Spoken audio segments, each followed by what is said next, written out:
October 10th. That's right. It's 10/10/2017. You're watching MMA Junkie Radio. This is our pre-show. I am Goes. To my left is Dan Tom, the MMA analyst.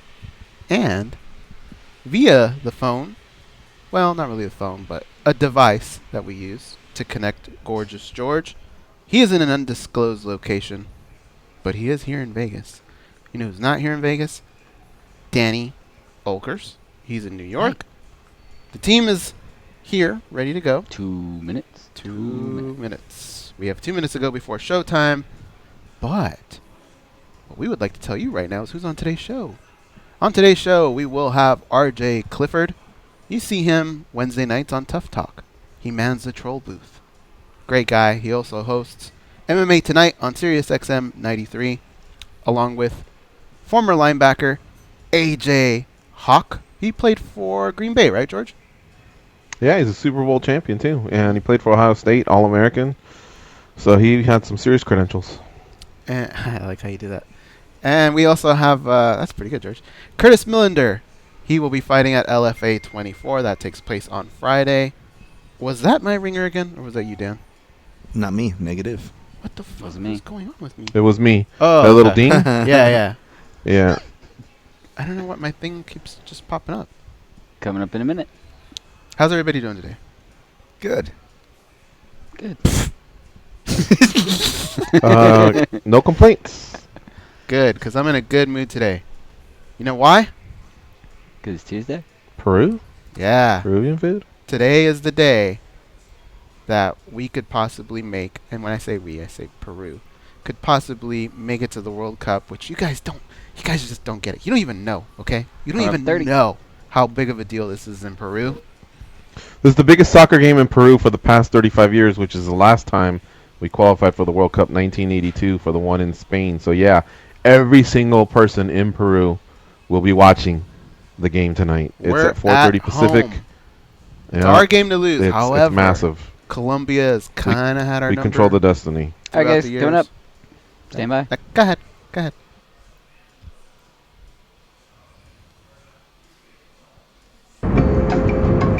This is your captain speaking. We are making our descent into Las Vegas McCarran Airport. On behalf of our crew, we'd like to thank you for flying MMAjunkie Airlines. Now please fasten your seatbelts and put your tray tables in your upright position because the descent is gonna be a little bit bumpy. Alright, Junkie Nation, it's time to roll, baby, on MMAjunkie Radio with Gorgeous George and Goes. This is what we do and why we do it, baby. All night long, we rollin'! Yeah! The MMAjunkie Radio revolution is upon us. Can you dig it? There's no escape. No escape. Through the vast frontier of cyberspace and through a sea of stars in outer space. One small step for man, one giant leap for mankind. We've solidified our combat communication stranglehold. We are controlling transmission. With the use of MMAjunkie Radio and Sirius XM satellite radio technology. MMAjunkie Radio. Commence transmission.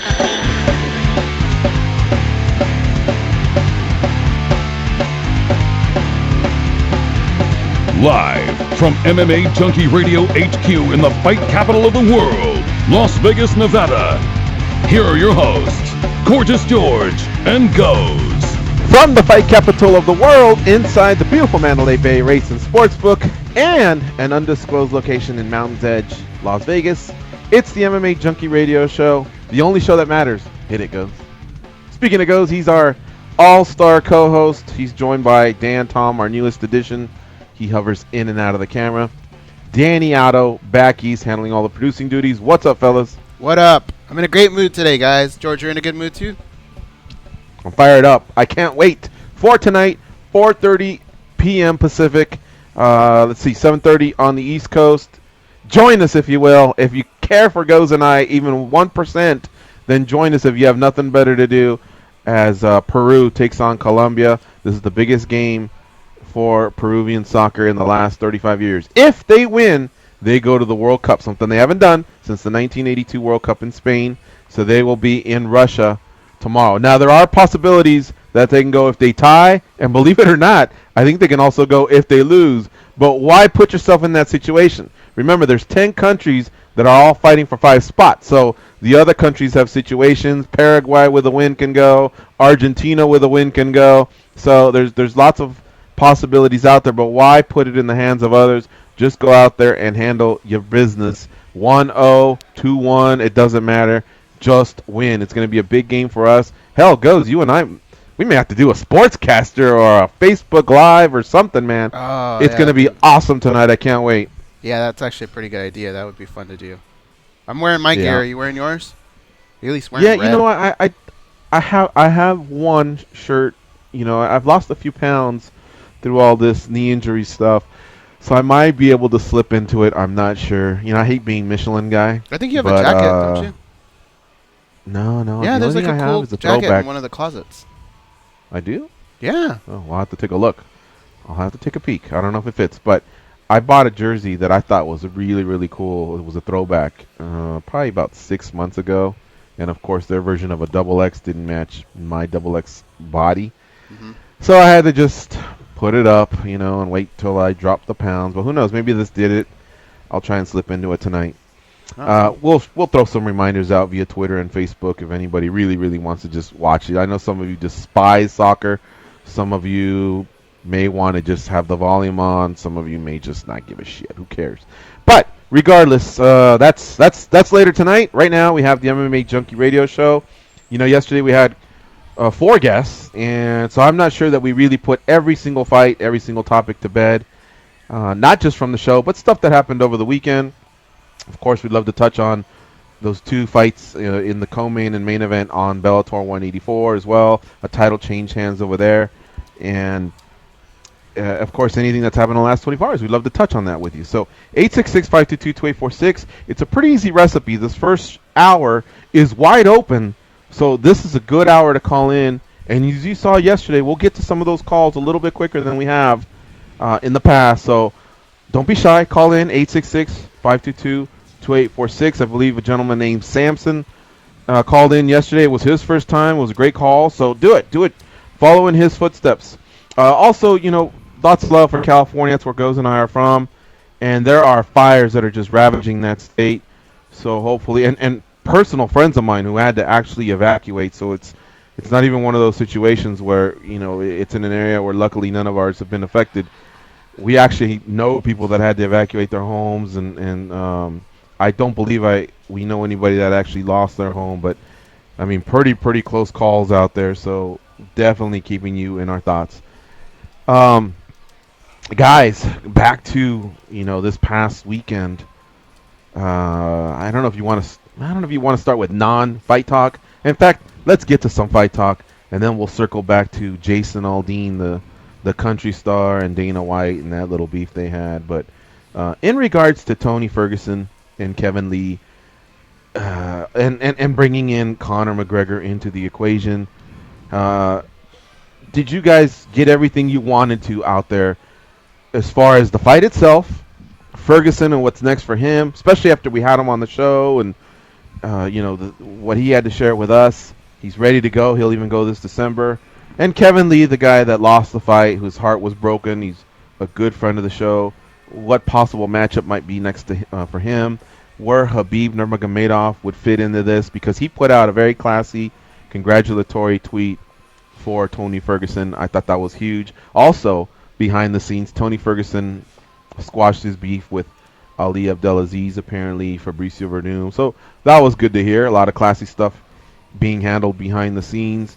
And let's not forget, Justin Gaethje fights Eddie Alvarez, and Gaethje's undefeated, and he had a great debut against Michael Johnson. So imagine if he has another great fight out in Detroit, he may have a say in all this. Mm-hmm. Goes, what are your thoughts? Well, I'm having issues trying to figure out how Khabib fits in all this. That's what I was hoping maybe you guys could help out with here, is what do we do with this guy at this point? A, who does he fight? B, are we past everything that happened the first time? Do we trust him at this point? Well, I trust him if he can get into that performance what's it called? The UFC PI, the Performance Institute. I believe that the UFC definitely has something there. I don't know if it's the cure-all. I don't know if Hendricks, Gastelum, if everybody could be whipped into shape, because they can only give you the information and supply you with the institute for you to come in there and succeed, make your meals, educate you, and run tests on you. Well, when you go home, they can't control you. I would say, though, if Khabib were to come back to Las Vegas, and that means no more training in Dagestan and no more training in San Jose, and maybe isolate himself here and just train there, build a camp around them, I have a pretty good feeling he can get it done. And there really is. There's talk of 65, but there's no serious talk unless Dana White starts to say he's warm to the idea.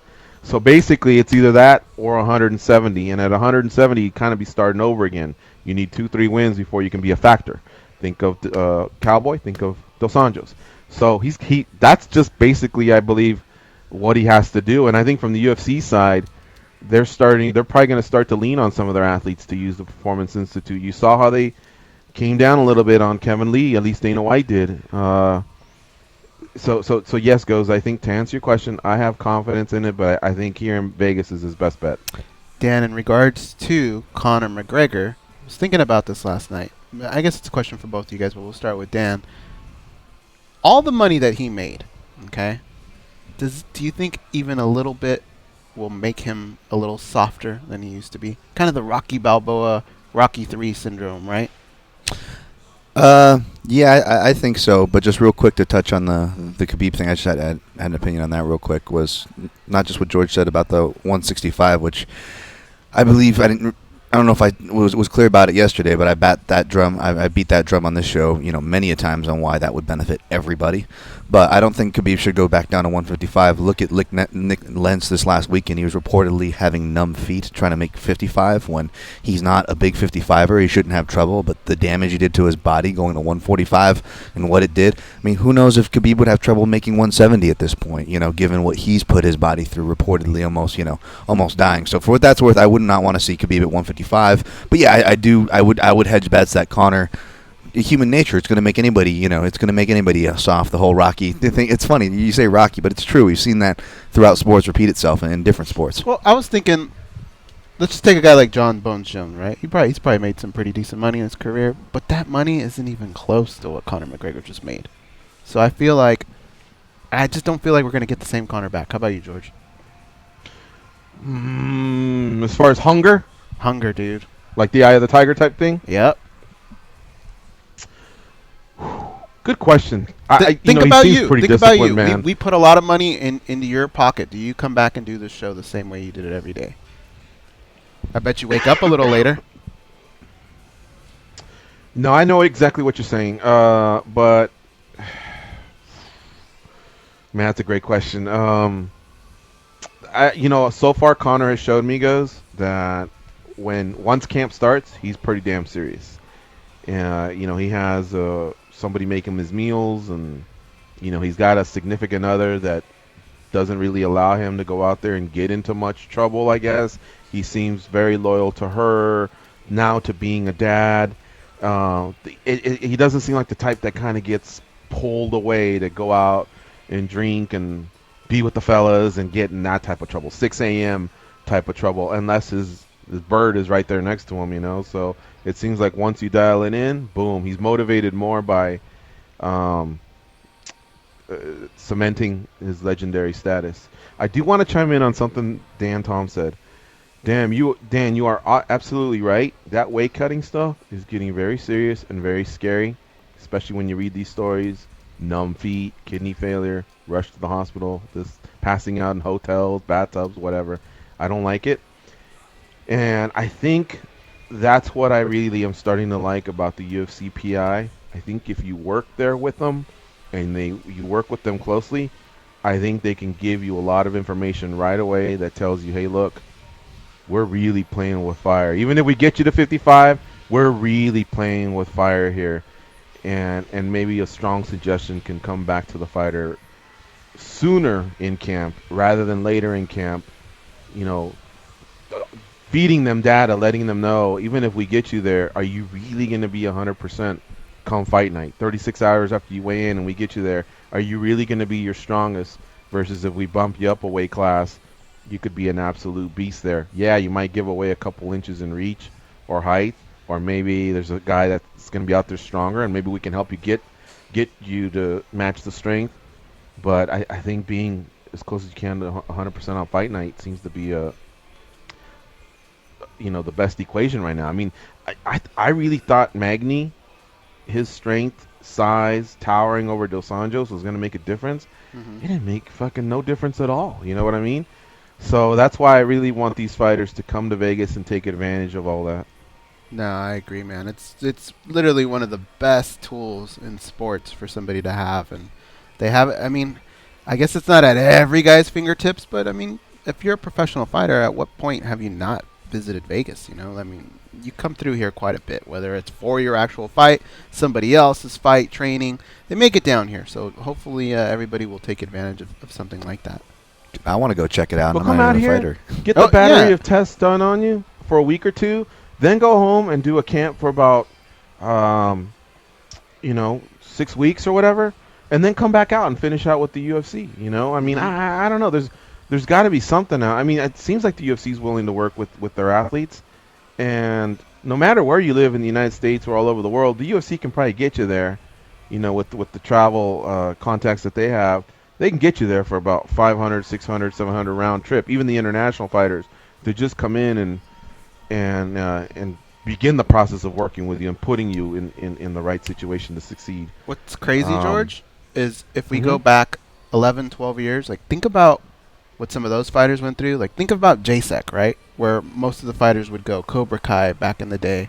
I remember Dan, you would know this, Extreme Couture, when they first opened up. Like, remember how stoked they were when they put that ground in and then the bags? Like, that was a big deal. And now look what fighters are using to get ready. I could see fighters today going, I can't believe there's no air conditioning in this place. What kind of mom and pop show are you guys running compared to what some of these guys had to go through to get their training for the day, going from like 5 different gyms around town, bumming Planet Fitness, membership from someone or whatever. Like, dude, it was rough.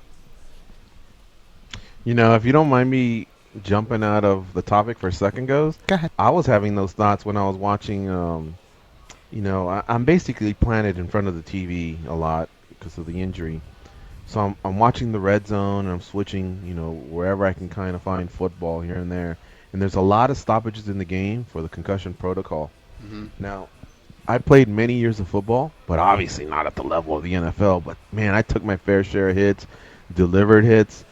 And I'm just thinking, holy shit, like the NFL's really trying to be on top of this, and just look at how the game has changed for those guys. And there's a lot of injuries because the guys are bigger, faster, stronger, and they're more violent, than back in the day. And you can just hear it in some of the broadcasters' voices that they're lucky they came along 20, 30 years before all this. Oh, yeah. It's crazy. And so, same thing with MMA. There are a lot of athletes that, the sport is going to definitely continue to get more violent because the athletes are going to get way better and better conditioned. And but that we'll look back and go, y'all are soft compared to, some of the top hombres that ruled the world in the early part of the sport. Anyway, like I say, I just believe that being in Vegas for at least 2 weeks out of your camp, whether you start here or it's the middle or it's at the end, these guys can dial it all in for you and help you succeed. I hope more athletes take advantage of that. There's a video on MMAjunkie. I don't know if you guys caught it, the video from Japan. Oh, yeah. That also is talking about extreme weight cutting. And it's sad, man. It's sad. One more topic, and then let's take some calls. Ian McCall fired his manager, got a release. He had put in an offer demand to the UFC, pay me 50 and 50. Otherwise, I'm bouncing because he feels like he can maybe get it somewhere else or just maybe move on with his life. I respect all that. I respect his take. But what this started was a little topic on Facebook with some of the junkies. And I'm not sure that I really got to put my thoughts out. So I figured I'd move it over to this show. I just want to reiterate, bringing back fighter union and association talk from years ago. Poor McCall kind of doesn't have a leg to stand on in the sense of I just knew that the UFC wouldn't match that demand. I didn't know they were going to just grant him the release or what they were going to do. But if that's what they think he's worth, 22-22 or 24-24, then that's it. He by himself, there's just really not much he can do. And it sucks because he's a good-looking kid. He's got the look going on, with the throwback, the mustache.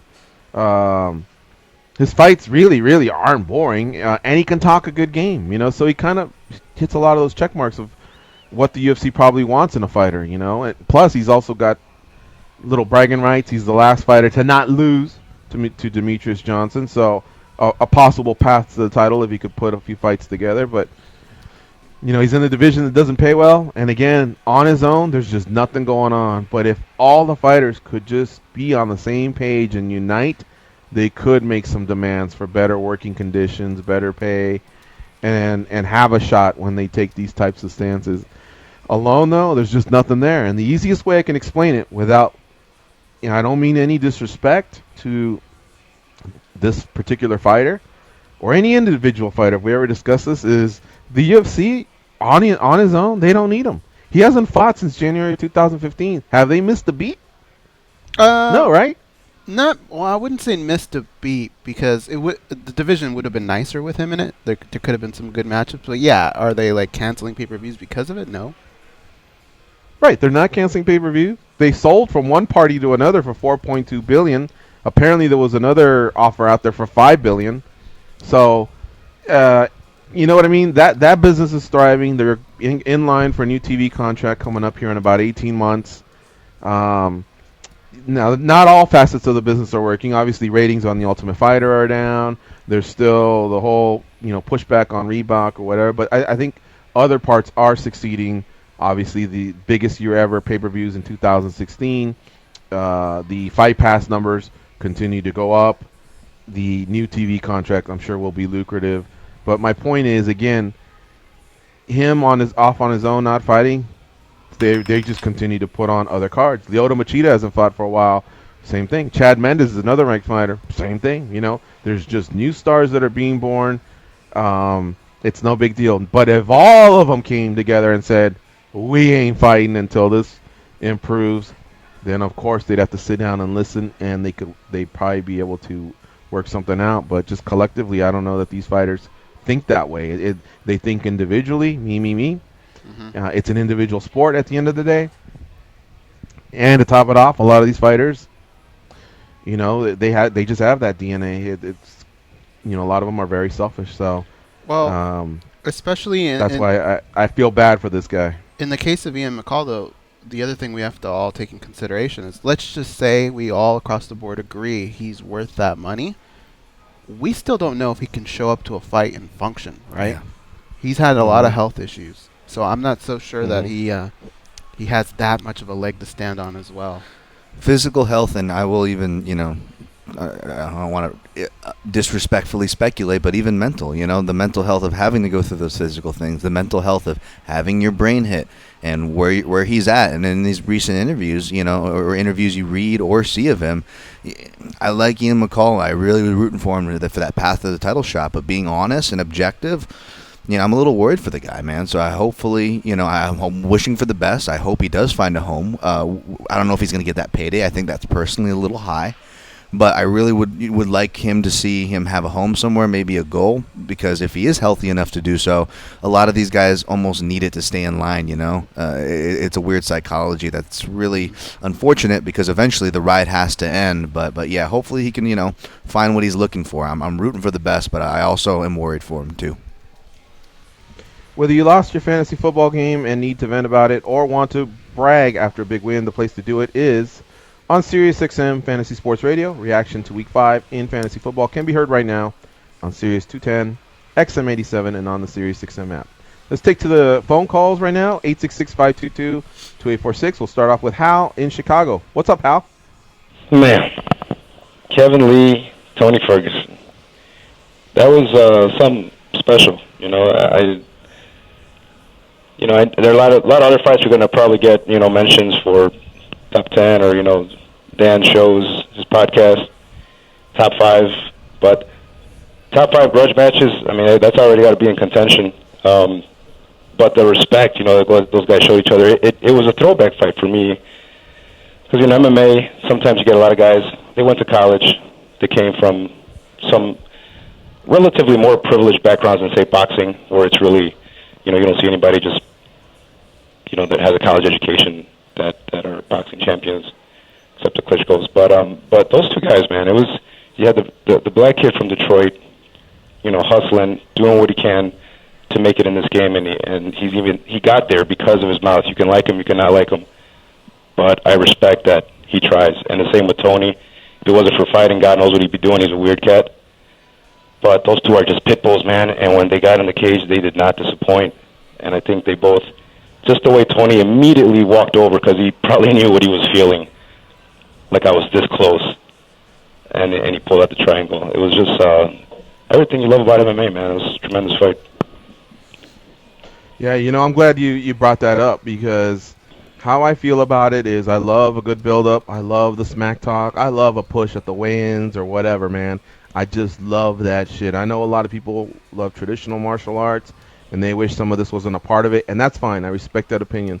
But I think the build-up to these fights is what registers, not only selfishly for our radio show, for our website, but, I think it's good. It is great business for the UFC. So we get to that point where there is a big build-up, and obviously someone's got to eat crow, man. Someone loses. Someone has to face the music afterwards. I fault no fan who has the reaction of, take that, Kevin Lee, shove it up your mother's ass. That's what you get for talking a big game, motherfucker. El Cucuy all day, player. I get all that. I really do. But you know what? Settle down, and it may take you 10 minutes or an hour or the next day, and then pay some respect to Kevin Lee as well, because they went out there and they entertained and they got you involved and they got you, invested in the fight, and then you have to pay your respects and let it go, and hope for hope that Kevin fights again soon, or the next guy or whatever. You know what I mean? Keep your emotions in check, and roll with it, because a lot of these guys, it is their natural personality. A lot of them do it for our entertainment, to get you more psyched up. But you cannot deny, and Hal nailed it, when that fight came too, especially because the card suffered a little bit, everybody, man, they were on their edge of their seat, because this one had been built up. The stakes were huge, and that's what I love about this sport. And I'm glad both guys were classy to each other in the back, even in the octagon or whatever. But again, man, I loved that fight on Saturday night, even though it didn't turn out the way I was hoping. Nothing against Tony. I love Tony as well, but Kevin's obviously very close to the show. I feel like they're going to do it again. It just had that feel where they'll just meet up at some point again. Yeah, exactly. Yeah, and Kevin just gets better every fight, man. A lot of the sharps were saying, oh, Kevin's not good at holding people down. Oh, Kevin's wrestling is good, but it's not as good for MMA as some people think. Oh, Kevin always eats a big shot. You know what I mean? And he was taking it to Tony. I've never seen Tony on his back that long. Just awesome MMA. All right, talk to you guys later. All right, easy out. Would that guy take some Valium or what? Yeah, I was gonna say he sounded different. Calm. Didn't sound like he just stepped outside of. Yeah, he's at a morgue identifying a body, and he just stepped out for a second to make the call, and now he's got to go back there. Mm-hmm. Hope you're all right, Hal. Perk up. How about Jim in Long Beach? What's up, Jim? Hey, what's going on, guys? Hi. Hey, what's up, Jim? Not much, bud. Yeah. How was that? Yeah, it was just like, that was all right fight. I didn't get to talk about it too much yesterday, but that Tony Ferguson and Kevin Lee, but I just think now that Tony Ferguson has the belt, I just don't think Conor McGregor's going to fight him. I just don't see that happening. Conor McGregor's going to probably fight Nate Diaz, or one of the big names. It's a risky fight for Conor McGregor to go against him. If he loses again, he'll probably never step into the octagon again. He's got all that money now. Why does he need to defend it? He doesn't need it. So I'm just kind of I don't even trust Dana White either. Whatever he says, he just always goes back on his word. So I just don't see Tony Ferguson getting the fight with Conor McGregor. Well, how do you guys feel? Well, I feel like all of those fights are kind of they're all difficult for him, okay? But if you look at it this way, if he were to fight Nate Diaz and lose that fight, then he doesn't have that fight with Tony Ferguson. Some of the other fights aren't as attractive. However, he can fight Tony Ferguson, lose that fight, and there's still unfinished business with Nate Diaz. You can still make that fight, and you could still make a shitload of money. So I think he's pretty happy with going that route with Tony, because I think there's still scenarios if he were to lose that fight. But he doesn't think that way. He thinks he's going to win. So Can I ask you guys a question? Yeah, go ahead. What if he fights Nate Diaz and beats Nate Diaz? So he still makes his ton of money, like you guys are saying. Is he still scared of Tony Ferguson at this point? Does he retire after a win over Nate Diaz, or does he then go face Tony Ferguson? Well, I think the intangible and all that is the fact that if he does that, Tony, I don't think, sits around. So Tony's got to fight someone. So there's a potential that Tony could lose that fight because it's going to be a big name, probably Khabib or someone like that. And even if he doesn't lose that fight, he still put the mileage on the kid. And that's what I think a lot of people were saying, with like Chad Mendez and when that was going on with Frankie Edgar. Either way, it doesn't really matter who came out of it. It's the mileage that gets put on that fighter. By the time he gets back to you, he's not as strong. What do you think, Dan? What do you think, Jim? If he beats Nate Diaz, like you're saying, does he then fight Tony, or is he still retired because he made all that money? No, he probably drops down and fights the other guy in the other division. What's the guy's name? Max Holloway? Yeah, Max Holloway. I think he'd probably drop down to try to fight him. I don't think he wants to fight Ferguson. That's interesting. I was going to bring up the Max Holloway angle because I feel like he has something there where he's safe in that if he loses the Max, there's a trilogy there as well. But, the one thing Conor McGregor did do is create endless possibilities for him. Now, I will tell you this, Jim, as Danny punts you. I think that Conor McGregor is still going to give us about 3 to 5 more fights in MMA. And the reason why is he can talk about these fucking suits or the whiskey or whatever. I guarantee you when he gets home, the suit comes off and he puts on his trackies or whatever they say in the UK and Europe, and he's comfortable. I mean, suits ain't that fucking comfortable. They're only comfortable when you're out there and you're looking sharp and you're keeping on the persona. Well, let me tell you something, man. The one thing, if you read Conor McGregor, he loves competition, one-on-one. He loves getting his hand raised. He loves all that. So even though he has all that money, he said it himself. I'll go to Ibiza, I'll party, but I can only take so much. I'm on a yacht, I'm partying, I can only listen to so much EDM, and then I want to start thinking about, what makes me tick, and that's the fighting game. So regardless of the money that he may have, or how good his whiskey tastes, or how good them suits look, I still think he'll circle back. He's not even 30 years old yet, and what'll show him the door will be a series of losses, or an injury, and that's usually what happens with every type of combat sports athlete. All right, let's take a break. You're listening to MMA Junkie Radio on SiriusXM Rush 93. When we come back, we'll still take your calls, or myself and Goes and Dan Tom will keep pushing through on some of these big topics that rule our sport, and we'll also continue to put to bed UFC 216 and talk about Bellator 184. Stay close, folks. We'll be right back. And you're numb to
Charm, compassion, common sense. These guys have none of that. You listen to them, so you're no better.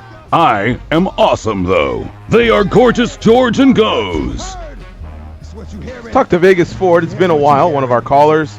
And then we'll get back to discussing some of these topics. But I will let you know that we have R.J. Clifford and Curtis Millender in the second hour. Those will be our two guests for today. Millender will be headlining LFA 24 on Friday on Access TV. Clifford, of course, is part of the SiriusXM Rush 93 family. Catch his show 6 to 8 Eastern, Tuesdays and Thursdays, along with A.J. Hawk, former NFL linebacker, Super Bowl champion. All right, so Vegas Ford, what's on your mind, brother? Hey guys, what's going on? I was calling in because I was a little fired up, but you guys took a break and now I'm calm. So, no, I'm just kidding. Actually, I don't understand where all this shit is coming from about will Conor fight Ferguson or not. When the fuck has this guy not ever taken on all comers? Every single time somebody's dropped out of a fight, I don't understand where this question comes from. Well, Floyd Mayweather. Nobody really Well, called Floyd for that. Mayweather. Yeah. Nobody was like, hey, you know what he should do? I think that's where it comes from. But who wouldn't have done that? It's a lot of money. $100, but okay. I mean, he knew he was going to take a beating in that fight. It's Floyd Mayweather, you know what I'm saying? Like, much like the Giants every Sunday. They just know they're going to walk out and take a beating, but they show up, right? That's a fair point. I got nothing. I don't even have a receiver. I guess really, as far as McGregor, I mean, the fact that he's always challenged himself, his pursuit of Aldo, too many people got caught up in, well, what about the wrestlers? The ones who can slow you down before you get to Aldo, that to me, it didn't weigh as much. Other fighters brought it up, and it's not like I disagreed. The road to the title is a bitch, man. That's the hardest part, it seems like. And then, of course, depending on if he catches a champ on a great night or so. But either way, he fought Aldo and starched him, and then immediately said, hey, let's do this other thing. But, he got his way a little bit with Nate Diaz, when in reality he should have either defended featherweight, Edgar or whoever was waiting. I always mess up my timelines. Whoever was waiting in the wings at that time would have been nice. It's like, I mean, yeah, the Nate Diaz fights were great, but at 170, I mean, it didn't matter. But whatever. I mean, I think everybody would agree Ferguson's probably the tougher matchup. But you know what's funny is, I mean, Diaz is no joke, man. He really isn't because of his ground game. It's just he elects to stand with Conor McGregor, and I think that's just the best recipe for any time McGregor fights. Whereas Tony doesn't really necessarily guarantee you that he'll just stand. He'll say it, but I don't know that he's so committed to it. I mean, who's actually more dangerous on the ground, Nate Diaz or Tony Ferguson? What do you guys think? It's tough to say because Nate doesn't necessarily look to put you on the ground, right? Tony does. Right. But once they're there, who do you think is more dangerous, Dan? I mean, Nate's just as world-class as Tony is when it comes to the ground. So I guess Tony's got the offensive wrestling to do it, to get you there. So that's something you don't have to necessarily worry about with Nate. I mean, Nate will probably trip you or pull guard. He's got creative ways of doing it. Or maybe he just punches you, you fall down, and then he takes some sort of a top position. But Nate nor Tony's a picnic on the ground for Conor. It's just I think one of them is more concerned with getting you there than the other. All right, then the other thing that I had was Kevin Lee. I got to say that after hearing the comments that he made about DC when DC was crying in the middle of the octagon, that karma's a bitch. All right, guys, you have a good day. All right, we'll see you.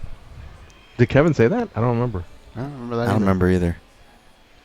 So Ford's saying that Kevin was ragging on DC? Yeah, I don't remember that.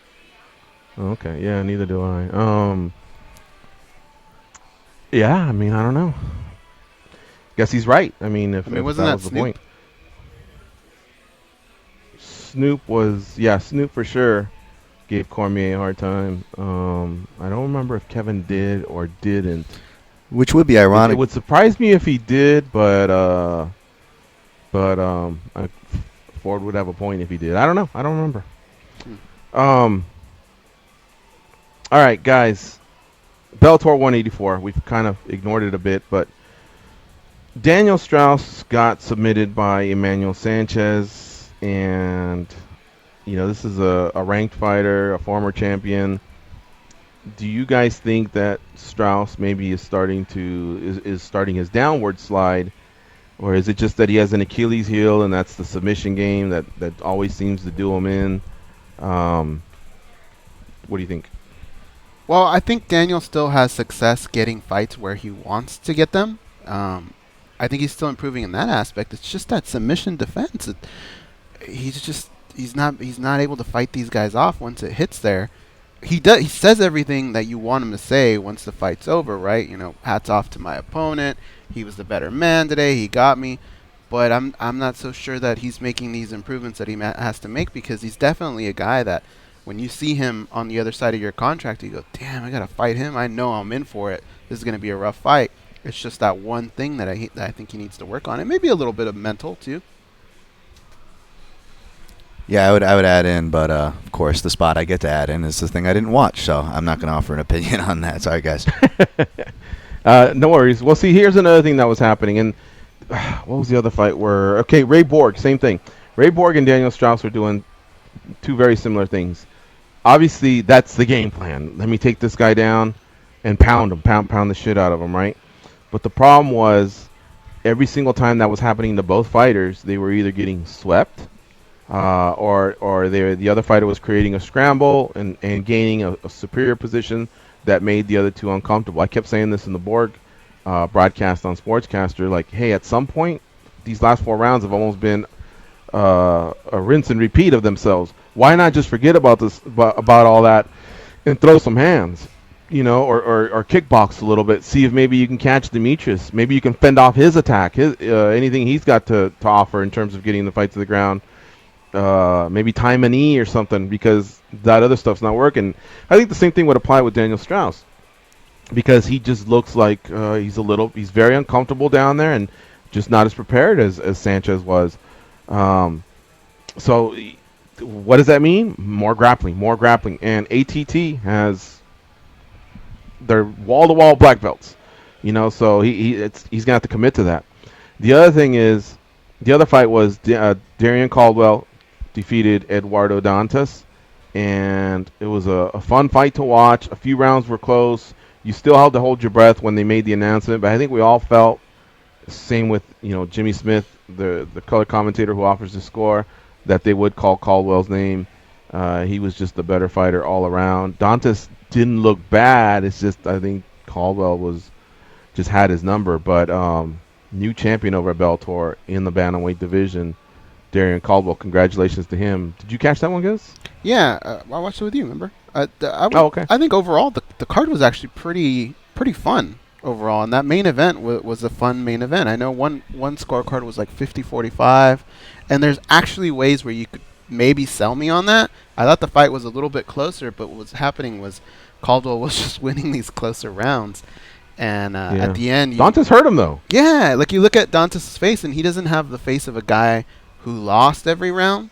I think he felt like he was in it, but it was just so close every round that but Caldwell was doing enough where I think we all would look at each other and go, yeah, it was a Caldwell round repeatedly. But it was a really fun fight, and I wouldn't mind seeing it again in the future. Do you wish Bellator would either throw less shows and stack their cards up a little bit more, or get rid of some weight classes and just concentrate on the ones that they're strong on? Or do you think Scott Coker can do what he did with Strikeforce and get it to that point where we're pretty jacked up for whatever he throws at us? Well, even in their heyday, Strikeforce didn't really hold cards that often, as often as Bellator does. So I would like to see something like that. I don't want to see the weight classes go away. I like the weight classes, having them all. I think it makes you a little bit more official. But maybe, a little bit less cards would be good, and just stack those cards the way that old Strikeforce formula. As somebody who... Because I'll be honest. Dan, go ahead. Oh, no. As somebody who just puts 40 to 50 hours week after week for the last couple years for the UFC schedule, I am all about less saturation, passionately, vehemently. I agree. Great example. Strikeforce didn't have to do it. I don't think Bellator needs to do it. In fact, they could take advantage of the criticism that I just passionately laid out on the UFC does with their schedules, and again, be that other guy. And being that other guy is something that Scott Coker has done great his whole career. He's never tried to be Dana White. He's never tried to be the UFC. He's good about being who he is, being the other guy, offering and kind of balancing out the piece of the pie and landscape. So hopefully they just keep kind of doing that and keep building their roster like they're doing. So good on Bellator. I catch myself, guys, constantly looking, and I budget 30 minutes for every fight. So I know Bellator starts at 6 p.m. my time, and it'll end at 8 unless they have a couple world title fights, and they may go all the way till 8:30. But I'll budget, and if that opener is just not my taste, I'm watching baseball or football and until I get to the fights that I want to watch. And I don't remember doing that with Strikeforce. With Strikeforce, I said, all right, from start to finish, there was less cards, but they were a little bit, they were a little bit deeper. And so I guess I'm trying to give public feedback to Bellator. I don't know.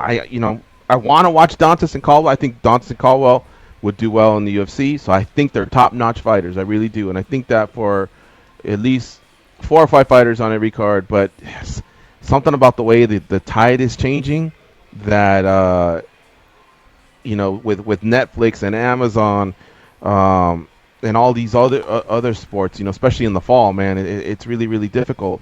There's only so much time, so much fights that a fight fan can consume. Well, that's if you add those type of things. Just in the MMA bubble alone, when you add in Contender Series or Ultimate Fighter, right? A UFC pay-per-view on a Saturday, on Friday, possibly an early one championship or a Bellator. You're asking a hardcore fight fan to dedicate 3-4 hours of their day to a sport 3 days a week. That's a lot. I mean, you would have to think about all the things in your just personal life that you would have to cut out.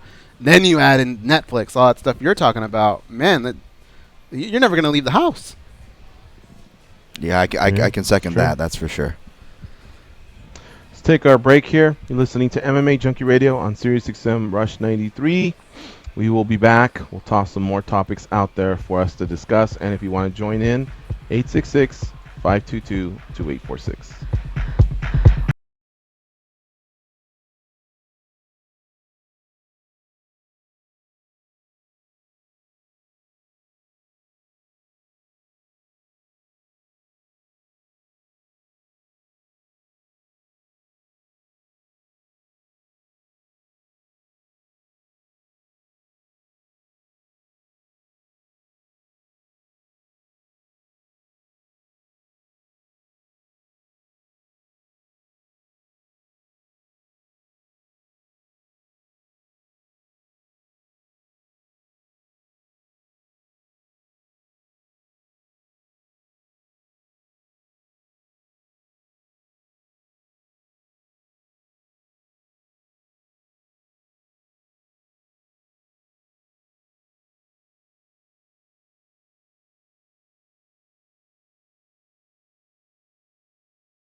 They can drink Mentos-flavored Diet Coke without their stomachs giving a single fuck. They are Gorgeous George and Goes. And this is MMA Junkie Radio.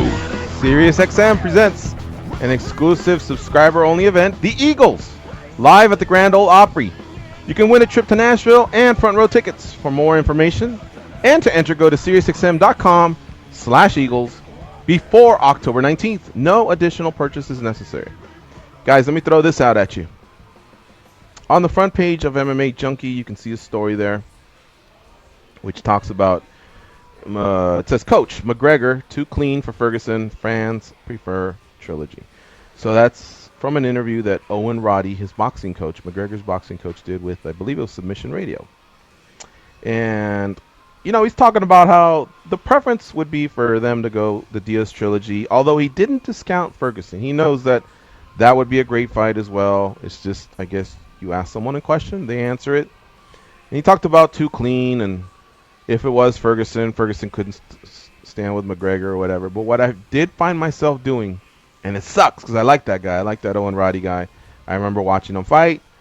His interviews, his blogs have always been fun.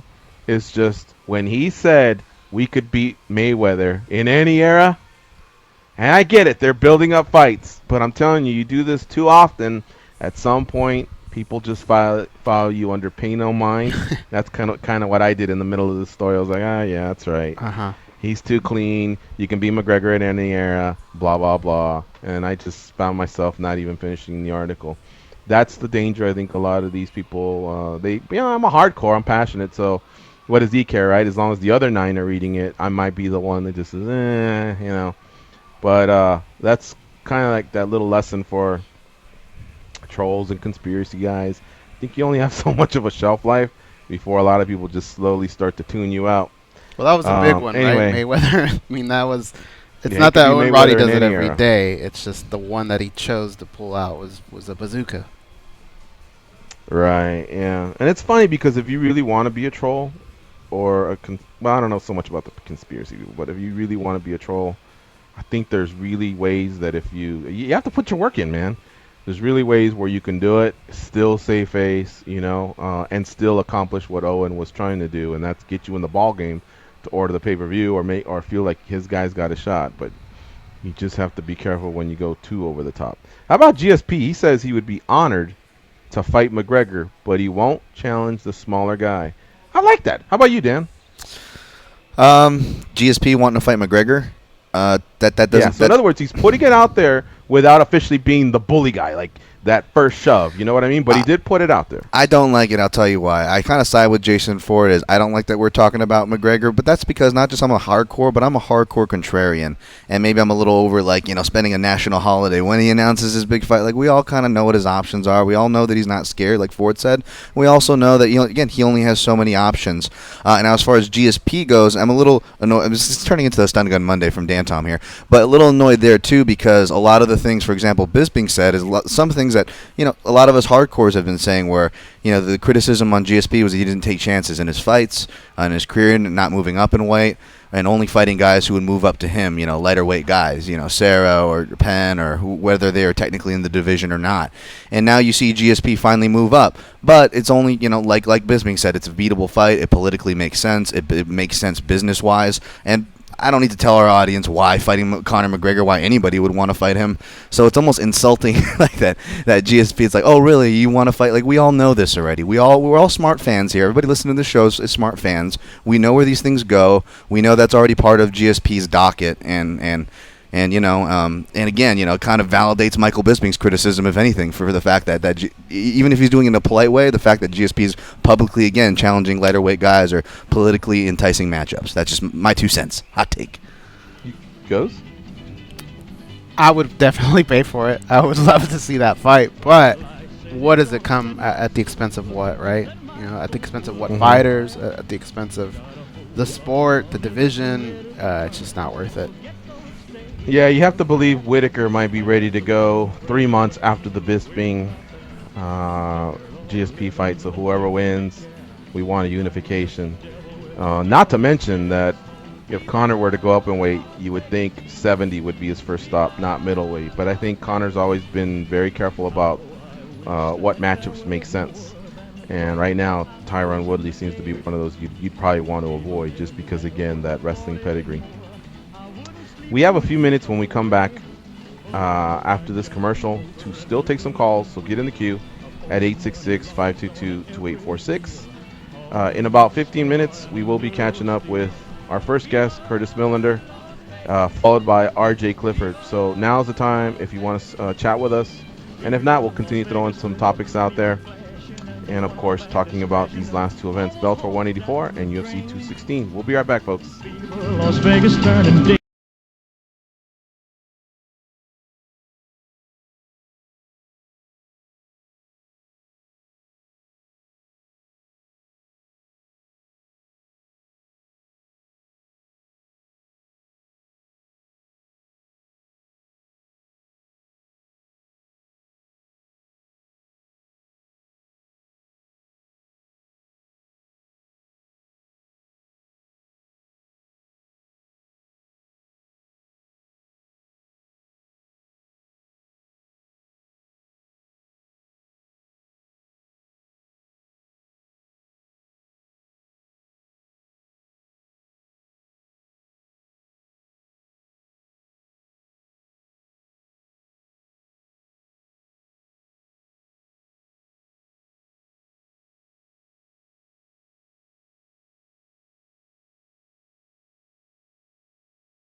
That beat in the background is actually George's heartbeat as he gets blood red mad listening to this song.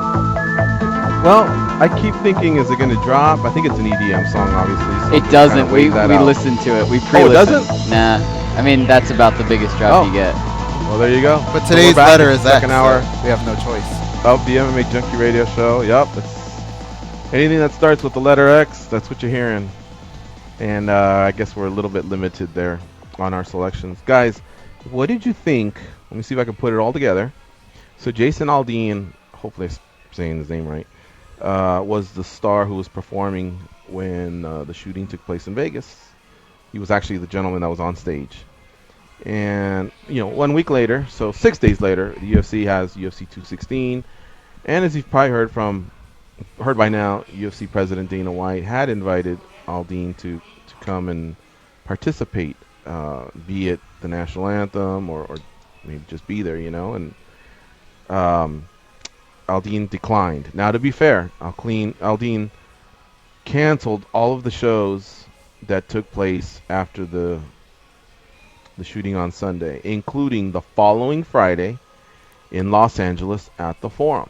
However, he did perform at Saturday Night Live on Saturday, and he did a tribute towards Tom Petty and saying, I won't back down. So that obviously pissed off Dana White. I think that, along with the fact that they reached out to others from other performers, country music performers, and they just had no luck. Anyway, he stays the course with Aldine and says, basically told him to F off, Vegas doesn't need you, this, that, whatever. You could tell he's pretty bitter. This past weekend, however, Aldine did come back on Sunday and was visiting shooting victims. So, this whole thing about Vegas doesn't want you, it didn't matter to Aldine. He wasn't trying to hear it, and he actually went and visited, people that were victims and first responders. So, your guys' thoughts on all that? Hot take Dan will definitely turn down his hot takes for this one, but tough man. But no, I think that if it's tough, you don't want to bring negativity to a situation that's already negative. And perhaps if this maybe came up organically, as in Dana White, his comments on it, if someone asked him specifically about Aldine or specifically about what he had planned and answered it, maybe it would come off differently. And, he would have a right to state, if those were facts, he has a right to state the facts. But the fact that I think it came out through TMZ and Dana White, he can be a passionate dude. I think that's a fair assessment, and he says his things passionately, and the way it comes through reads with the situation, it felt kind of icky. Like I don't know if that was necessary. Goes? Yeah, I think we all have our passion for certain topics when they get brought up, but you got to know the time and place when it's appropriate to let those type of things out. And I think right now it just wasn't appropriate. It was it just kind of came off as one of those things you would read on social media, right? And you go, come on, guy, like, why are you doing that? Not right now. Now is not the time. Yeah. And that was one of them. Yeah. White did say that Aldine's manager explained that Aldine had been too affected by the incident and wouldn't be able to perform anytime soon. So I think that's what kind of sticks in his craw a little bit. Like, hang on a second, you're too affected to perform, which I think anybody would respect. I'd be shocked if somebody would want to perform at least till 2018. Maybe just take the year off or whatever to get over this. Especially someone who was on stage and who was out there when bullets were flying. But then the next day when he does perform, I think that's what pissed off Dana White. Wait, hang on a second. I thought you didn't want to perform. Now, granted, I think there's a difference between the Saturday Night Live stage, which still public is allowed there, but greatly chances diminish of maybe another incident happening versus being in a stadium that has over 20,000. That's all I can think of, but I think that's kind of what pissed off Dana more than anything. But right the next day when he said Vegas doesn't need you, you're not welcome, or whatever he told him, the other guy shows up and then did what he did. But you know what? I think that was pretty cool what he did to go out there to the hospitals and visit. And I've heard a lot of positive comments from people that they were happy to see him. No, for sure. I mean, that again, like even it's hard to take criticism from managers, or I mean, not criticism, sorry, information from managers, because a lot of managers sometimes they just have that say from the athlete or whoever it is they're managing that just allows them to be that voice, and you're not always really getting authentic information, and it was just the wrong place, wrong time. Yeah. But you can't bury him though, George. You can't bury. I'm not saying that you are, but you can't bury Dana and the UFC either because they've done a lot as well to support the community. And Oh, yeah. I guess if you're going to have somebody have this mishap, let them have this mishap trying to represent a community that they love. Yeah. I think Ben Folks did an excellent job of saying, wow, Saturday night was absolutely perfect. And not only that, but the whole week, the way the UFC responded, not just financially, but, offering any form of support through the many resources that they had. But then Dana had the Dana White it. I think is the way he described it. He just went a little bit too far on a certain little topic when it all was just doing just fine. And I'd have to say he was probably right. Now's just not the time. All right. I am hearing, by the way, behind the scenes that Derek Lewis should come back. It doesn't appear to be anything serious. It's just something that flares up. And hopefully they can find out the problem, correct it, but they don't anticipate this to be too much of a holdup. I mean, if you can get through a camp, I suppose,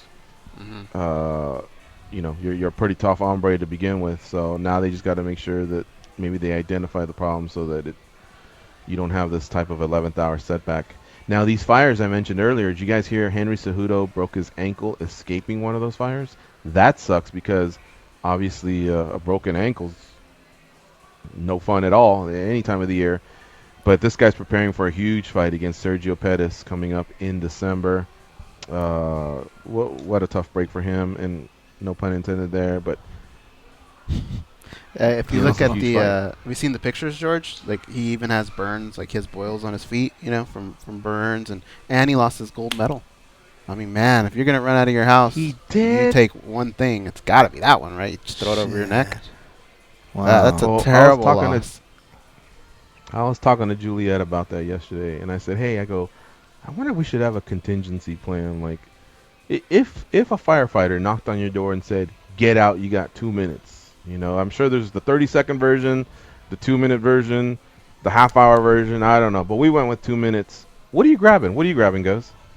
I have a little box that has like birth certificates, stuff like that. I have one that's ready to go where you just lift it up with the handle, and then I also have a photo album. So I keep them right next to each other. That's kind of my, like, if something's gonna happen, I grab those, and then that's probably the most important thing. I think maybe my dog's ashes, and then from there, if I can muster anything up, I'm going back up there for that Xbox One and that TV or something. I don't know. I tossed the. How about you, Dan? I tossed the laptop in the backpack, put the backpack on, put the dog on the leash, and I'm out. Oh yeah, the dog. Well, I figured George would handle the dog. The dog. How about you, Danny? Definitely my guitar. That's in a case like right next to my door anyway. And were you the honky tonk man? I would try to. Well, it's my dream guitar. I finally got it. It's my favorite thing. But I mean, I would have to grab my cat, I guess, if we're talking about living animals. I'd feel real bad if I grabbed my guitar and let my cat burn. How about you, George? Well, and by 2 minutes, like, I'm gonna go with healthy George, right? But if I had 2 minutes, I think I could make a couple trips, honestly. Right now, my car's in the garage, so yeah, like Go said, your valuables for sure. My dog, shove them in the car. But if I am running back up for a second wave, so once we've established, like, any money you have laying around or jewelry or important things, then I definitely would like to have my laptop and wallet, just because even though everything's replaceable, it really makes it a lot easier, to get going. And then as far as, like, maybe the military stuff, some of the coins, yeah, and, those types of memories that are a little bit far more irreplaceable than like a nice jacket or anything else. I mean, I don't have $10,000 suits or nothing like that, but I don't know, because we might have to do that exercise one day and just see what we come up with. You know what I mean? You know who would be valuable in that situation, George? Who's that? Carmela Soprano. Sammy the Squid, if he was a real squid? Nope. Carmela Soprano. Think about how many times she's opened up the window and thrown Tony's clothes out there into the driveway, all that stuff. She's an expert in throwing shit out the window. I would have her throwing all my valuables out like that, getting away. and then she would be on my all-fire team. Eric Nixick Now, would be do on it either of too. you guys have like a $2,000 pair of shoes or a Michael Jordan rookie card? Like, do any of you have any of that type of collector stuff or artwork or anything like that? Like, I didn't hear anybody say something like that. Speaking of Michael Jordan, I got a bunch of Scottie Pippen stuff, so yeah, I'd definitely grab the Scottie Pippen stuff first. We have a couple pretty cool MMA things. The Fedor versus Randy Couture print is pretty valuable, and then the what is it called, Giclée or whatever, of Anderson Silva and Vitor Belfort, the kick. That's one of like I think 80 or something like that. The World MMA Award? No, probably not. I think that was UFC 109, right? That we would.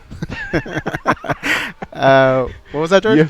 It was UFC 109 that he fought Vitor. Do you remember? It sounds familiar. Yeah. Or one. Whatever it is, that's how many of those prints there are. That's why I know the answer. Oh, okay. Yeah. So wherever Anderson fought Vitor, 126. Whatever 126. 126. Okay, then there's a. It sounded better than 126. Isn't there? Oh man. I think they're at our parents' house, but I have like a lot of, and you have them too, George. A lot of rookie cards. Like you have a box of the Fleet. Yeah. Oh wait, that's at our house now. Ken Griffey's. Perhaps.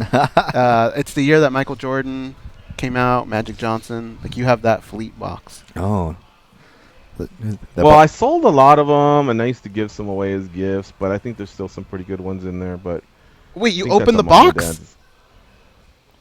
Well, I didn't have it. It wasn't Fleet. It was Fleer. Fleer? Yeah. And I never had the whole box, Goes. George, I may surprise you then and be the best brother ever, because I'm pretty sure it's either at the other house or this one. You have the actual box.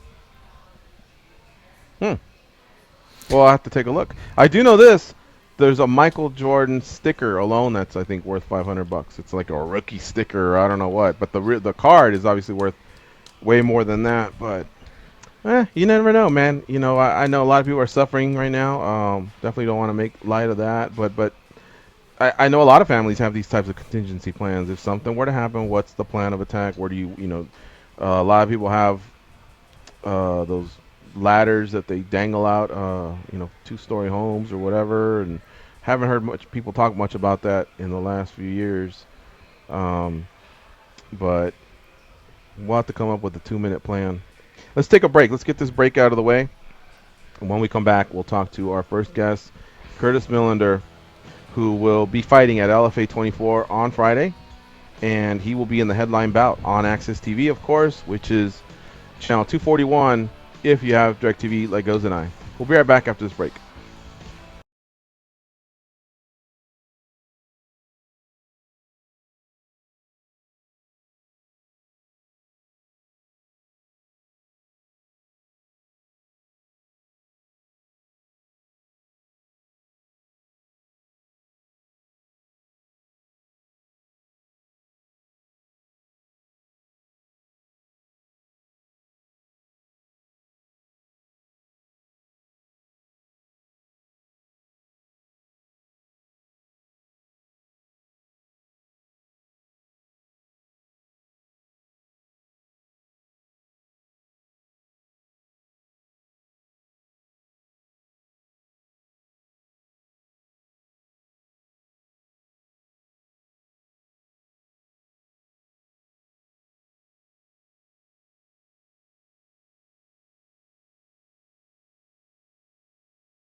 King Kong has a lot of shit on them. Like a lot. Especially Goes. Here are Gorgeous George and Goes.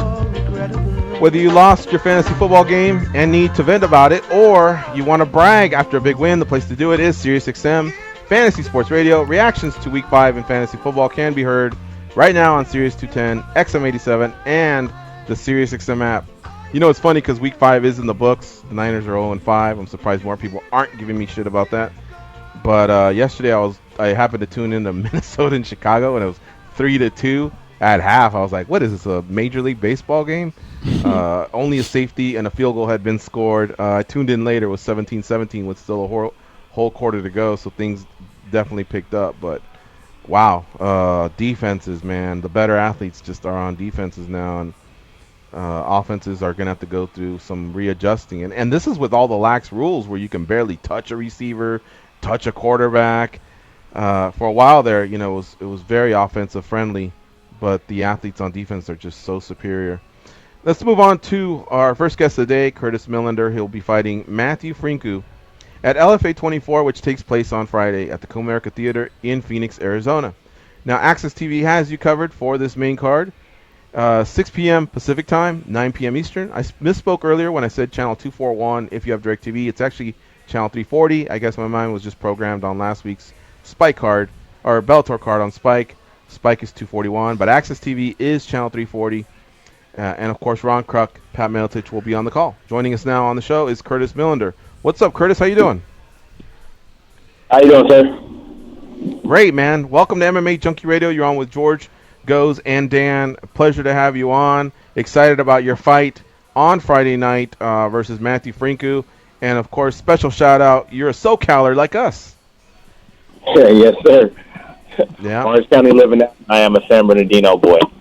All right. Now, you know, I've been watching the news. You're not anywhere close to these fires, and how is it affecting, I guess, an athlete that's in the final stages of preparation? Because anything I saw that had to do with Southern California, I mean, I just saw gray and red skies. And what's the air quality around where you're at? I believe you're in the Fullerton areas where your gym is located, right? CSW? Luckily, you know, it's 5 weeks, so I haven't been training too much more, just getting the weight off. It's actually, the fire isn't too far away from my house. It's probably about 10 miles, maybe. Probably not even that. And I work in Corona, at the UFC gym in Corona, so luckily yesterday I had just missed everything. I had just driven past it, and I was at work in Corona by the time the fire started, and the wind was actually blowing the opposite way towards my house. So the air quality in Corona was fine, but last night on the drive home, driving through the fire and the smoke and air, this morning is not too bad, but last night was kind of rough. Holy cow. Well, obviously, from what I'm hearing as of late, the firefighters are controlling this, but I'm sorry that it was that close to you and it affected you. But Curtis, let's talk some MMA. Let's talk about Matthew Franku, your opponent on Friday night. Tell us about this guy and what he brings to the table and what concerns you most. I wouldn't say anything concerns me. I've definitely done the work, so and I've done the film, done the studying of the film. So nothing he does concerns me. I'm very ready to go out there and just show what I can do. Show whatever he can do, I can shut it down and do mine better. So just really go out there and put on a great performance and get a W and get a big contract. Would you say you're more of an offensive guy where you like to basically do what you do and let him react, or are you the type of fighter like, for example, Floyd Mayweather in boxing, where he'll let his opponent do most of the action early on, adjust, and then come in for the kill? That's exactly why I think this fight is tailor-made for me, because he's very offensive, and I love to not really sit back and wait, but you can do everything right, but I'm going to find a way to make sure you did it wrong. Mm-hmm. I'll find a hole in whatever you're going to do, and I'll capitalize on it. Tell us a little bit more about the team around you, your coaches. For one, what gyms do you train out of? Who are your coaches, and who will be with you on Friday night cornering you? This year I've actually toned it down on going around to a lot of gyms to train. just, appreciating the squad and the team I have here over at CSW headquarters in Fullerton. I'll also quick shout out to Ben Jones, who actually just got promoted to the official head coach for CSW. And, I have Jacob Rosales here. He's a 55er, but great wrestler. We have guys that come in and out of town from all over the world. So we get a lot of good work here. Also, one of my best friends, Bobby Green, who just fought this past Saturday, put on a great performance. I do a lot of work with him as well. So I also got some help from Lorenz Larkin, Jonathan Wilson, and Jalen Turner, who are great southpaws to help me kind of get comfortable with the southpaws. Now, one thing that stood out, and that is quite a list of names there that you have, quality teammates.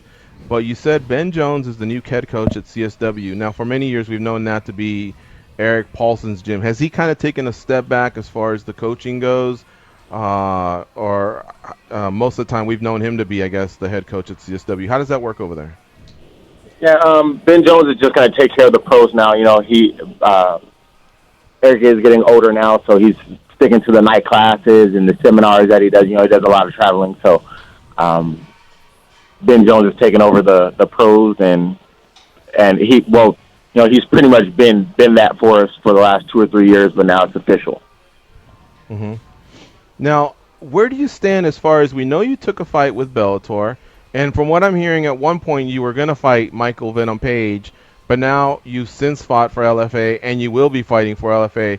So are your contracts flexible where you can jump around? Do you plan on revisiting Bellator, or where do you stand as of right now? When I was supposed to fight Michael Page, I was signed to Bellator. I had a 4-fight deal. He got hurt the week of the fight, couldn't fight. So I took the Fernando fight and the Brennan Ward fight. Those were under a contract, and then they cut me because of the losses, and then they brought me back for just single fights. But I'm ready to just show that I can compete with the best in the world. So the UFC is where I want to be, but I also need to take care of my family. So whoever's going to pay me, that's where I want to go. You're 6'3", and you fight at welterweight. Is that a tough cut for you? I mean, you're a pretty big boy. Oh, no, I'm good. As long as you're disciplined, do what you got to do, the weight's going to come off. Guys that don't make weight, most of the time it's because they're not disciplined, they're not doing the correct things. We have a science down here at CSW with the weight cut, and as long as you follow it, you'll make weight. Curtis Millender, our guest here on MMA Junkie Radio. He gets down on Friday at LFA 24. He is in the headline bout versus Matthew Franku. Remember, 9 p.m. Eastern start time, 6 p.m. Pacific start time on Access TV, formerly known as HDNet Fights. Your home for MMA and Muay Thai.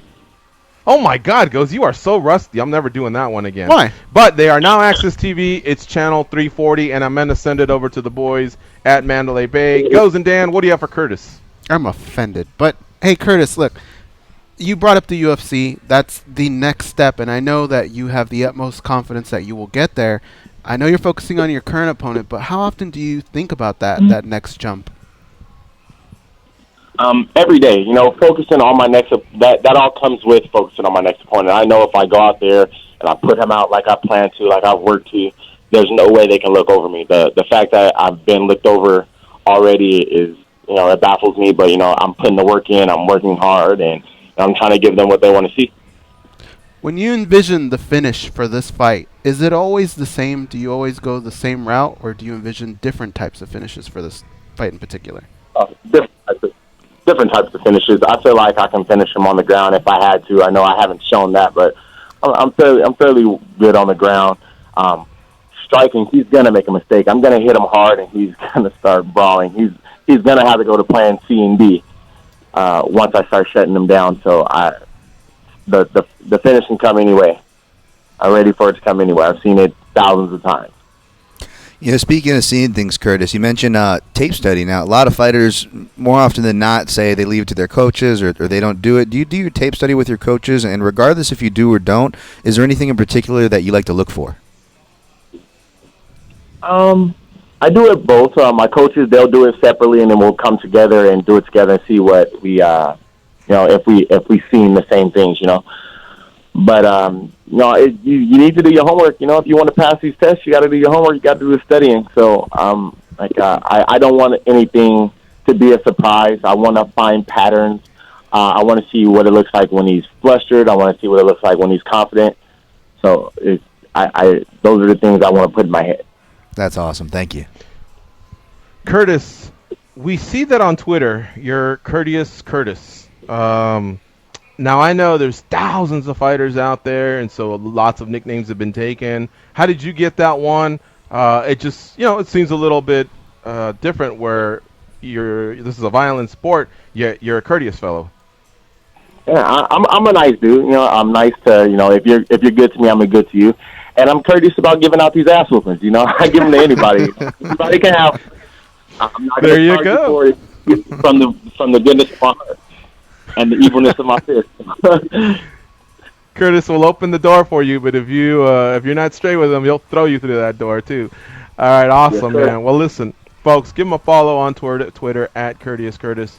Curtis Millender will be fighting on Friday night on Access TV, LFA 24 in Arizona.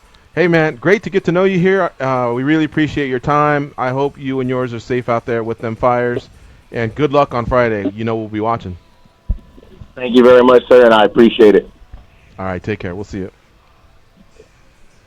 All right. Shout out to Ryan Bevins for lining that one up on behalf of LFA. We have R.J. Clifford coming up in a few minutes, so we're going to take a break here. You're listening to MMAjunkie Radio on Sirius XM Rush 93. R.J. Clifford, of course, part of the Sirius XM 93 family. He's got a new show. It's a couple months old now, MMA Tonight, which you can hear on Mondays, Wednesdays, and Thursdays. R.J., however, is part of the Tuesday and Thursday lineup with him and former NFL linebacker, Super Bowl champion, A.J. Hawk. You can also catch him on Wednesday nights during the tough seasons on the show that immediately follows, which is called Tough Talk. He mans the troll booth. We'll be right back after this break.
They pat down TSA agents because they don't know where those people have been, and because they can. They are Gorgeous George and Goes, and this is MMA Junkie Radio.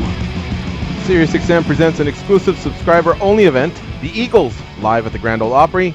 You can win a trip to Nashville and front row tickets. For more information and to enter, go to SiriusXM.com/Eagles before October 19th. No additional purchases necessary. All right, let's go to our next guest, R.J. Clifford from MMA Tonight, which again, MMA Tonight airs Tuesday, Wednesday, and Thursday, 6 to 8 Eastern. However, R.J. can be caught on Tuesday and Thursday nights along with his partner, A.J. Hawk, former NFL linebacker and Super Bowl winner. He now joins us on MMA Junkie Radio. And of course on Tough Talk Wednesday nights during the tough seasons that run 2 times a year. He mans the troll booth. What's up, RJ? How you doing? Good, guys. Love hearing my boy Curtis on this show. Hey, I spar with him at CSW all the time. He's one of those dudes that'll throw like a spinning wheel kick like an inch away from your nose just to let you know he could, but because we're just sparring, he won't actually break your face. He's a stud, man. Yeah, no, I'm excited to see him perform on Friday night. He's in that headline bout. I've seen him on Bellator before, and he's an OC guy. We always have a special place in our heart, of course, for all the SoCalers, especially in the OC, which you are, of course. Huntington Beach, we were talking about that the other day. I thought you were more of the 5'6" guy. I saw the 714 pop up, and I was like, what the heck's going on here? But you told me about your HB roots. But anyway, I hope you and your family are safe out there, RJ. I think you're a little bit further away from these fires that have taken over. Yeah, I've lived in Long Beach the last 10 years or so. But yeah, born and raised in Huntington Beach. And I was actually in Huntington yesterday. We're remodeling our house, so I was down there looking for some tile and sheetrock and stuff. But you could see just this, like, everything is orange. Because the smoke and the billows and then the sun peering through it, like, changes the color. So it's like you're walking through, like, an Instagram filter. Like, everything's this weird orange, and ash is dusting down. Like, I thought, like, a moth was flying by my ear, so I swatted away. It was just ash just falling on me. And that's a good 30 miles from the fires. Like, we were way far away from the fires, but even then you can see it and smell it. And I don't know if you guys follow Michael Bisping on Instagram, but his house is just like a mile from it. He had to get evacuated, and he Instagram lived the entire thing for like 10 minutes. He's driving around, like, showing the evacuations. Like, he picked up some guy who needed a ride, dropped him off. It's wild. Damn, that sucks, man. I've had a few friends proclaim themselves safe on Facebook, and others that were within about a mile from having to evacuate. So that sucks. RJ, apologies, man. You're our boy, and we should have definitely done this sooner. Obviously, we see each other, whether it's fight weeks or just crossing paths at events. But congratulations back on Sirius XM 93. You and AJ Hawk, MMA Tonight, 6 to 8 Eastern, 3 to 5 Pacific. Great to hear you guys. I catch your show quite often. Appreciate it. Yeah, it's been fun. It's been great getting to know AJ, and he brings such a unique perspective, right? I mean, we talk about fighter pay or fighter union or dealing with the team, and we all kind of look in sometimes just through our MMA bubble how we view things. And he comes from the NFL and from a major college program in Ohio State, and just kind of how he sees professional sports through his eyes compared to how MMA fighters see it. It adds, I think, unique perspective that really nobody else has. So it's been fun bringing that to our listeners. Yeah, most definitely. In fact, had you already done your homework on AJ Hawk or known anything about how much love he had for the sport? Or when you were first given the assignment, did you kind of think like, who is this guy going to be good? Is he going to suck? Like, how was that initial reaction to that pairing? Well, as you know, chemistry with your co-host is really important. And I literally had never met the guy before. We had 2 or 3 phone calls before we were on air for the first time. And so we've had kind of a crash course in chemistry, but it was easy because he's just such a likable guy, a funny guy, and he's really, really passionate about the sport. And he made it very clear. He's like, look, I'm not an ex-fighter. I'm not the guy who has, 10 years of journalism in the sport. I'm just a giant fan, and I want to bring that perspective of mixed martial arts to this show. I have, like I said, he's got a unique perspective being an NFL football player and He's got a great personality, and then he's like, "This is how I view this sport. RJ, how do you view it?" And so we've got a nice, back and forth, and he doesn't pretend to know something he doesn't, and Lord knows I couldn't if I tried. So it's perfect. I'll be honest, there were times where I thought, well, outside of McGregor and Rousey and Jones and DC, I wonder what the tail off will be. But nah, you guys will be discussing some prelims, fights on the UFC, or maybe something big that'll happen over at Bellator, and he's right there with you. So he's pretty hardcore. I got to give him his due. Oh, he watches everything. Like I said, he's a diehard fan, and he's a meticulous worker. He's doing everything. He's got like multiple podcasts. He's got he calls college football for Fox. So every weekend he was in Salt Lake City this last weekend calling the Utah game. And he's committed to being a broadcaster. He's only been officially retired for less than a year, but he's dove balls deep into broadcasting, and he's taken it seriously. And you can tell by the radio show that he is. R.J. Clifford, our guest here on MMA Junkie Radio, the host of MMA Tonight on SiriusXM, 6 to 8 Eastern, 3 to 5 Pacific Time, Tuesdays and Thursdays. And, of course, he mans the troll booth on Tough Talk during the seasons of The Ultimate Fighter. Really enjoy your work there as well. Of course, that started off last season, and you've done great, man. You really, really do some digging. It's funny because, whether it's the host putting them in a little tough spot, finding something out about them, or a recent winner, I really like that addition to the show. Well, appreciate it. Thank you very much. It's the role I was born to play, guys. The role I was born to play was in a troll booth. And it's funny.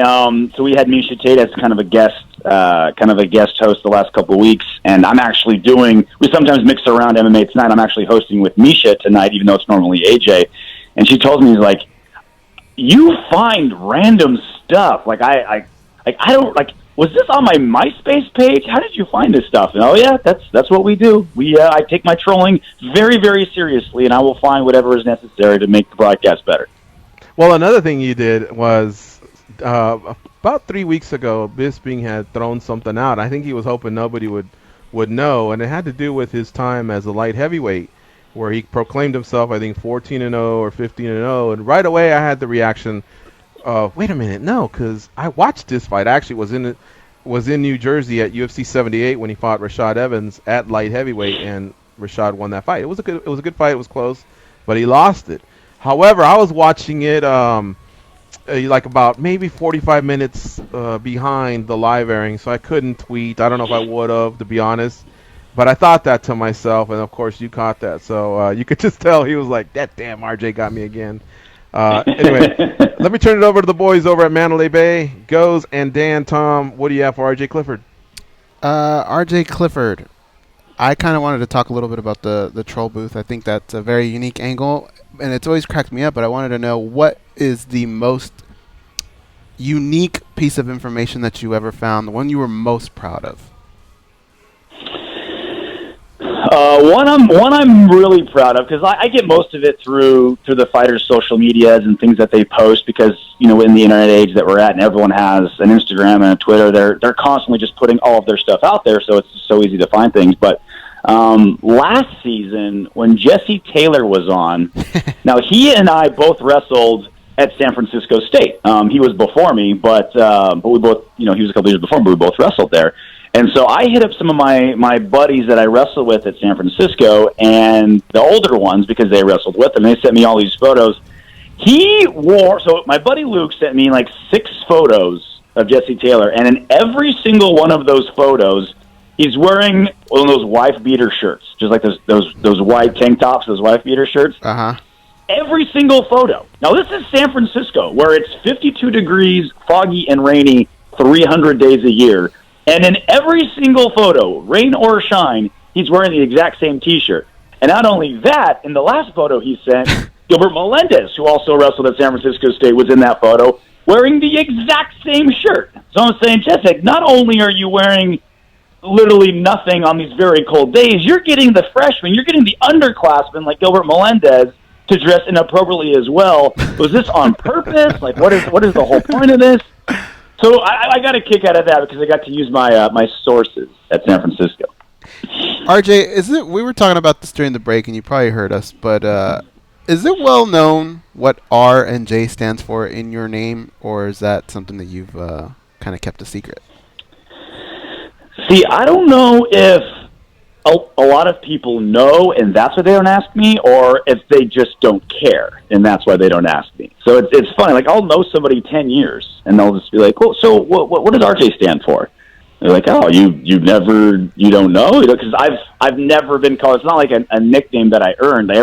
I'm the second. My dad's the original RJ, and so ever since I can remember, since I was a year old, everyone I know has always called me RJ. So it's not really a secret, but I just feel like people just know me as RJ, and they don't care. They don't want to know what the full title is. Should we just keep it that way? How about every time? Keep it a mystery. Every time we see him, let's just take a stab at it. Goes. All right. And if we're wrong, that's it. No, there's no investigating. We take a stab, and if that's it, okay. There's no second chance, and then the next time we see him, we try it again. I'm gonna go with Robert James. I don't know why, but is that it? 0 for 2. Okay. 0 for 2. Okay. Robert James is pretty lazy, George. That they would have just been like, "Hey, we gotta name this kid. There's a game on at 1. We gotta get this over with." I'm gonna go with Rufus Jarvis. Plus, that'd be 3 first names for the whole thing. Huh? Robert James Clifford. Is it Rufus Jarvis? I wish. No. 0 and 2 on those two as well. Dan? What about Ross? If my name was Rufus Jarvis Clifford, I would not go by AJ. I would say you have to call me Rufus Jarvis every time I see you. That is true. What about Ross J? 0 for 2. Damn, I thought I had one of them maybe there. That's it for Danny, our producer. Names. Yeah, they're pretty Danny, our common producer. names. You want to take a stab at it? They're common names. Rick.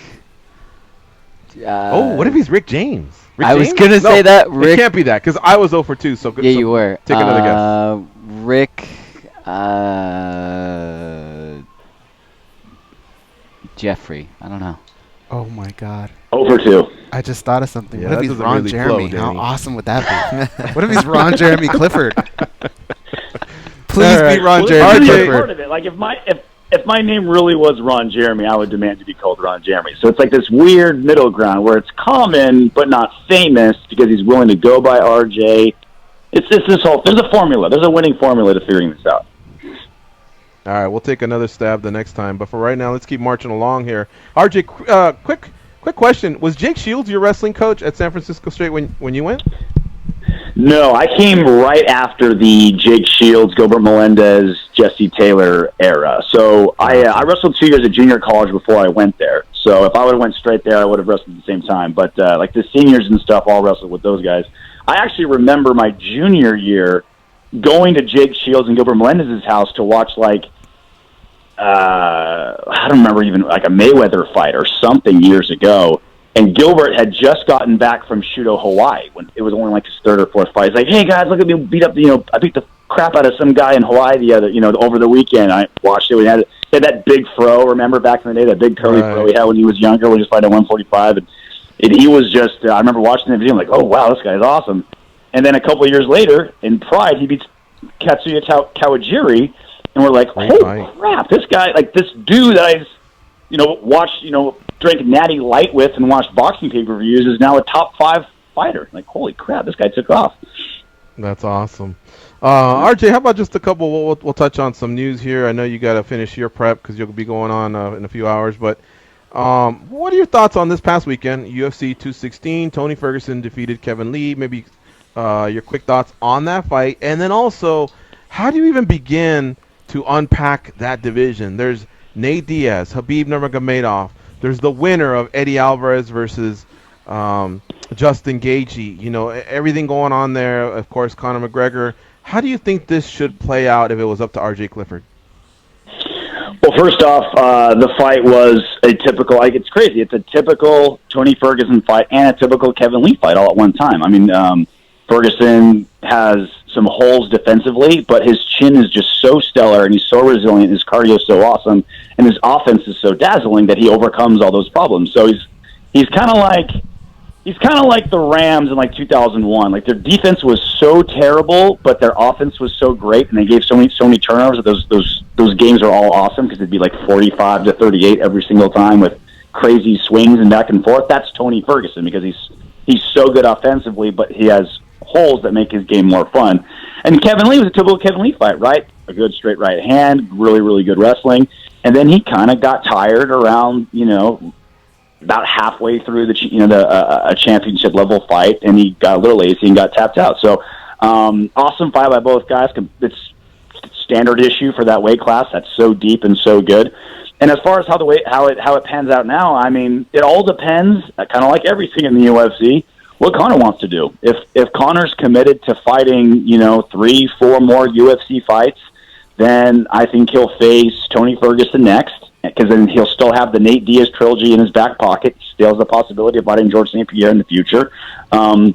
He can afford to lose and not take any shine away from the Nate Diaz trilogy. Like, they could both lose 3 fights in a row, and that trilogy of theirs still sells 2 million pay-per-views, because that rivalry and their history and their first 2 fights were so awesome. He's got that in his back pocket all the time. So if he chooses to face Nate Diaz next, that signals to me that he's just about done. Like, it may be a Nate Diaz trilogy and maybe a George St. Pierre fight, and then he's walking away a bajillionaire and doing whatever he's going to do. If he does take a Tony Ferguson fight next, that's signaling to me that he has a couple more years in him and he still wants to keep fighting. So this next matchup will be obviously awesome, whether it's a title unification bout, whether it's the trilogy with Nate, whether it's a super fight with George. But it will tell us how much longer Conor McGregor wants to stick around. R.J. Clifford, one other thing here before we let you go. Demetrius Johnson, record-breaking 11th title defense. Is he the greatest of all time in your book? And if not, let's go the Mount Rushmore conversation. Who would be in your Mount Rushmore as far as like greatest of all times? Because I don't think it's wrong when someone doesn't give an answer and at least narrows it down. This sport is rich in history, and there's different eras. Sometimes that's the easiest way to do it, because honestly, sometimes this can flip and flop just with all of the stuff that goes down. When Jones beat Cormier a few months ago, people were saying him. If GSP were to come back and beat Michael Bisping, a second title in another division, and of course the resume he had, some would say him. Anderson Silva's never a wrong answer. What do you think, R.J. Clifford? Yeah, it's fun, right? How, because the sport is so new, that the greatest of all time flip-flops so often. It's not like it was, 12, 15 years ago where half the best fighters in the UFC, half were in Pride. You never really got to see the cross-pollination. Now, over 90% of the best fighters in the world are all in, maybe 95 are all in the UFC. So they're all the best guys are all fighting each other all the time, and so we're at this unique position. But to answer your question, I do say that Demetrius Johnson is the most complete and least flawed fighter I have ever seen, or I believe anyone has ever seen. I think that, like, if you were a video game and you built a character and you build yourself and you make everything a 99 on all the scores, striking, wrestling, cardio, everything, that's what Demetrius Johnson is. But when I say best of all time, I go by not what I see with my eyes or how I think you would do. I go by what you have accomplished. And to this point, John Jones is still the best fighter of all time because he's beaten better opposition, because he's basically unbeaten in his entire career. This isn't the Baseball Hall of Fame where I take into account his outside the octagon problems. That's not part of the equation when I think of the best of all time, so that's irrelevant. I think he has beaten the absolute best guys. And some people say through no fault of Demetrius Johnson's own does he not have faced the best opposition, but I disagree. He could have fought TJ Dillashaw. He could have, after he fought on Saturday, say, look, I got the winner of TJ versus Cody Garbrandt. Whoever they got, don't worry. I need more belts. I've only got 11. I want 12. I want to be a bantamweight belt. And he's not a bad guy for doing it. He's certainly capable of and he's certainly more than willing to just stay at 125 the whole time. But he hasn't had the really, really big fights that lead you to say, all right, this is a career-defining win. This is a greatest of all-time performance. He just hasn't put those fights together. So I can't give him that mantle when John Jones is beating the Daniel Cormiers and Rampages and Shoguns and Machias and all these other great Hall of Famers. RJ, we have about 2 minutes, and I want to ask you one last question. Were you there working for Fox when, with Karen and Paul Felder and Tyron Woodley on Saturday night? I was, yep. What did you think of when Paul asked him, hey, what's next for you? A natural question. Of course, Demetrius shook him off, said, MMA media journalists don't get it. I just want to go spend time with my family. For one, I just thought, wow, of course we get that. Of course we know you want to go spend with your time with your family, but it's a legitimate question. That's kind of what the media is there for. And again, is that what kind of holds back DJ from being an even bigger star?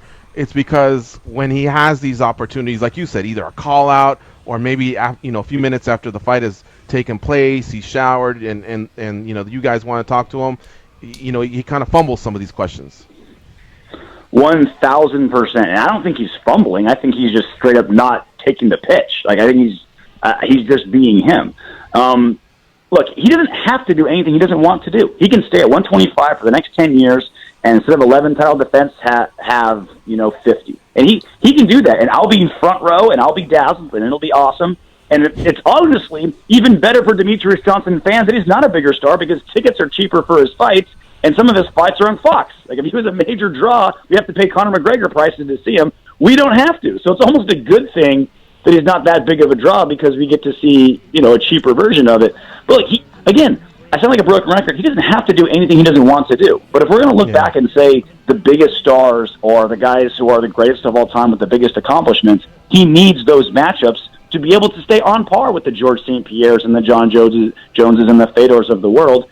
Otherwise, he can stay as the best 125-pounder of all time that only us hardcores ever enjoyed. R.J. Clifford and A.J. Hawk will be coming at you Tuesdays and Thursdays, so that means he'll be on in a few hours on Sirius XM 93. It's MMA Tonight, and, of course, catch him on Tough Talk. I want to thank R.J. Clifford. Our guest earlier was Curtis Millender, R.J. Clifford's teammate, so nice to see that connection. Stay safe, everybody out there in Southern California. RJ, you'll just bow out with us. We're closing up the show. Thanks to Danny, the producer, Goes, and Dan Tom at the Mandalay Bay. And, of course, I got to thank myself because I booked the two guests. And I'm nothing short of fantastic. We're out of here, folks. Go out there and be champions. Thanks, RJ.